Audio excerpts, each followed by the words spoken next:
What's going on, man? Welcome back to the basement. I'm Ron, and today we're going to get into my must-start and my must-sit wide receivers of Week 2 fantasy football. We're going to dive deep into the cornerback wide receiver matchups. I think that is something interesting to go over because I think that is, overlooked. We kind of look at like the macro perspective of the game at hand without really factoring in the wide receiver versus cornerback matchups. Now, on this channel, we go over fantasy football. We're doing this literally daily, 7 times a week, so make sure you go down below, subscribe, leave a like. Let's go. Here we go.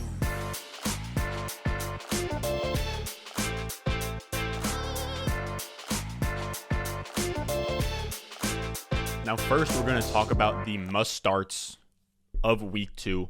And first on the board is going to be the Los Angeles Chargers and the Dallas Cowboys Passcatchers. Any of the wide receivers in that game, I want.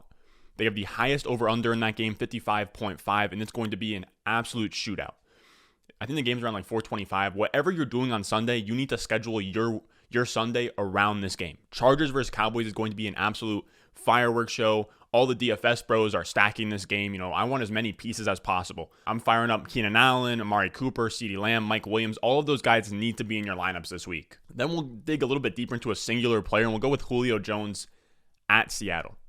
And I know that Julio just had a dud week, and we kind of want to penalize him for that. And he's definitely getting a slight bump on my weekly rankings, but the entire offense struggled last week. They got killed 38-13. They only had 248 total yards, which would have been the second lowest total last year. They couldn't do anything. Chandler Jones was just absolutely mauling them up front. He smothered Tannehill for 5 sacks. They really couldn't give Tannehill protection. They couldn't really get anything going on offense, so it makes sense why they all struggled. And for me, Julio Jones heading into Week 2, I know that he had a dud week, but he's still a fringe wide receiver 2 for me. And he's someone that deserves to be in your lineup because this week they're playing against Seattle Seahawks. And this is going to be one of the highest over-unders this week as well, just like the Cowboys game. And this could easily be a shootout. I think the over-under is like 54.5, which is only like 1 point under the Dallas Chargers game. And Julio has one of the best matchups this week in terms of cornerback coverage. He has the 4th biggest advantage according to PFF. This is a stat done by PFF, quarterback, wide receiver versus cornerback advantage, and he has the 4th highest one. He's going up against a mix of Trey Flowers, Ugo Amadi, and DJ Reed. That's not anything special in their secondary, and this is going to be a much different game. Tannehill's not going to be getting mauled all game and harassed all game. The Seahawks don't have that kind of pass rush. They rely on their pass rush from Jamal Adams, a safety. I think that he led the team in sacks last year. So whatever they bring up, it's not going to be quite like Jamal Adams will never have 5 sacks in a game. That's not going to happen. I think Tannehill has more time in the pocket this game. And if they bring Jamal Adams in to rush Tannehill, that opens things up for Julio and A.J. Brown downfield. I think at a certain point with this offense, the talent has to win out. I'm not completely fading them yet. I think that Julio and A.J. Brown will open things up downfield for themselves. They are real-life good wide receivers, and I think that will lead to fantasy points. Then we have Deebo Samuel at Philly. And for me, he's a locked and loaded top 24 wide receiver until further notice. He had 12 targets, 9 receptions, 189 yards, and a touchdown in Week 1 against the Lions. And Deebo Samuel, his usage was really encouraging because one of my main concerns in the offseason was that he was this gadgety type wide receiver where he takes handoffs. His ADOT was only 2.2 yards. He kind of slid into this alpha type role, and I don't know if it's because Aiyuk is out or if it's because Deebo is just that good. Either of those scenarios are completely fair, but at the end of the day, he had 8.3 yards as his ADOT, which really puts him more in like an X wide receiver, alpha wide receiver type role, and that's much more fantasy friendly. And there's nothing crazy about this matchup against the Eagles, but I just want to put him on here to tell you guys that last week was not a fluke. Deebo Samuel, until further notice, is a top 24 wide receiver, needs to be in your lineup every single week until we see something from Aiyuk, until we see something where Deebo falls off a little bit, but he needs to be in your lineup. Let's get a little bit fringier here with Jakobi Meyers playing against the New York Jets at MetLife Stadium. And let me know down below in the comments how deep you guys want me to go. I can go deep into the 40 to 50 wide receiver range. And Jakobi Meyers isn't quite there, but I'm saying, how fringy should I go? Because I could just tell everyone, oh yeah, start, your studs or whatever. But I don't want to have like Devontae Adams against the Lions and all that in these lists. I want them to be a little bit more deeper than that. And Jakobi Meyers fits as one of these like deep dive wide receivers I actually think is a great play this week.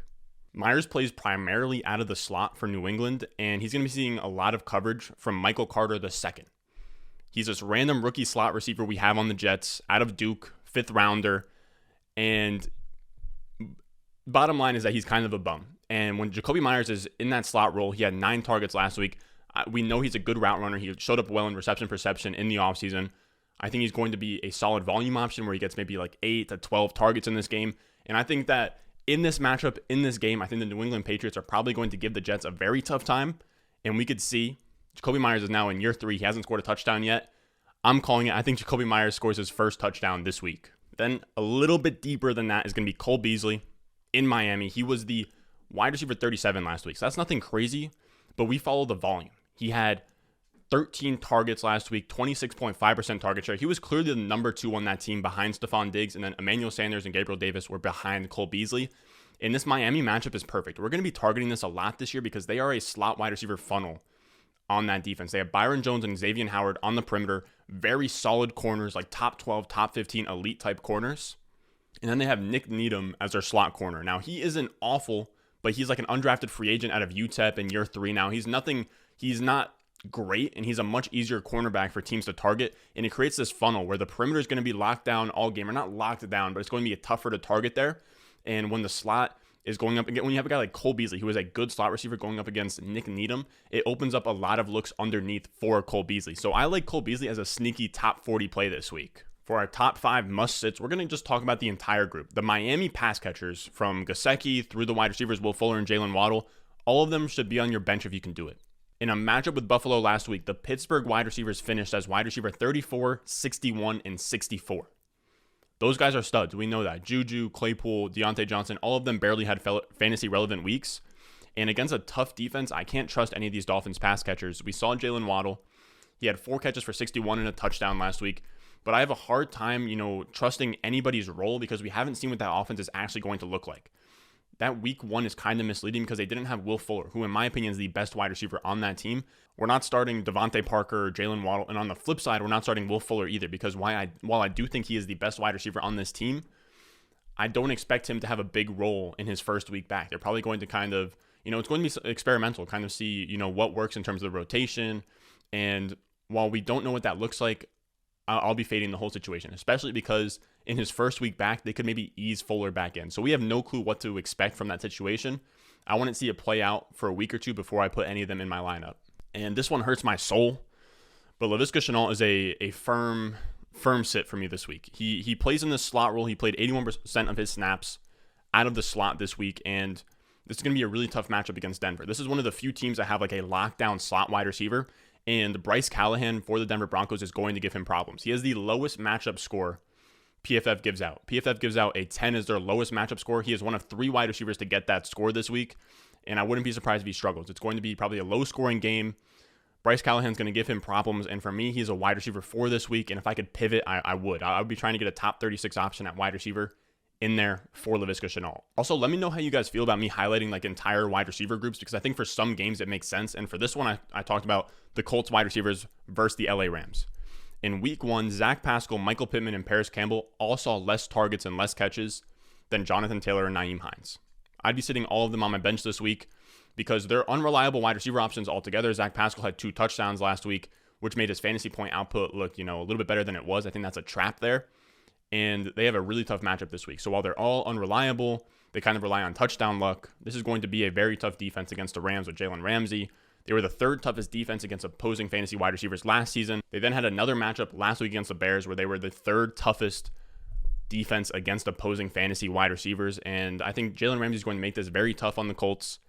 I wouldn't be starting any of them with confidence. Michael Pittman, Paris Campbell, Zach Pascal should all be on your bench this week. And someone else that should firmly be on your bench until further notice is going to be Brandon Aiyuk. He only saw 47% of the snaps last week.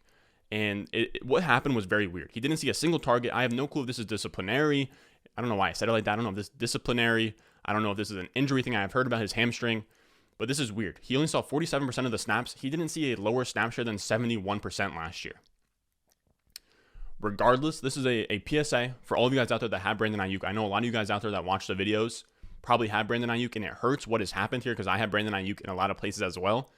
But until we see his snap share go up, his targets go up, he needs to be on the bench. We don't know what's going on here. We don't know if there's an injury. We don't know if Kyle Shanahan genuinely does think that Trent Sherfield is the better wide receiver. So he needs to be on your bench until further notice. And then another guy that I want to talk about is Robby Anderson. We talked about him in the trade target video, but I'm very concerned about Robby Anderson's usage. Last year, he operated for the first time ever in this like true alpha X wide receiver type role. he operated a lot in the short areas of the field and, intermediate areas of the field. He had the lowest ADOT of his career. Last week, it seems like he is now back to his deep threat role. He saw 3 targets, all of them way downfield. The only catch he had on the day was a long touchdown against the Jets. And this role is bad for fantasy because he will see, a straight touchdown here and there. But last year, the way that he made his money was a 26% target share.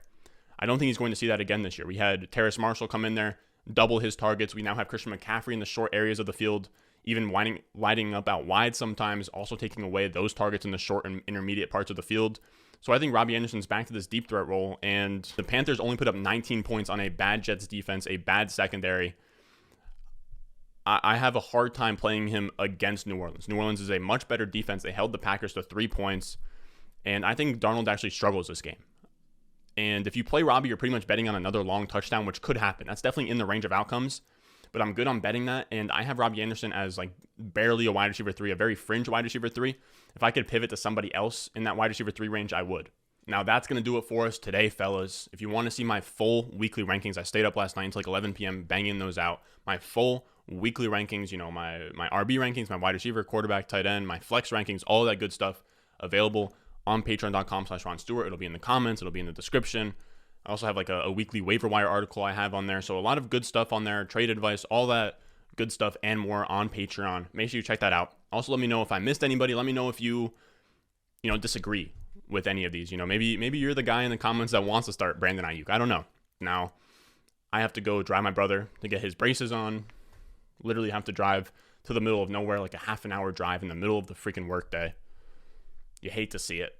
Thursday night, or it's going to be Friday by the time you guys see this.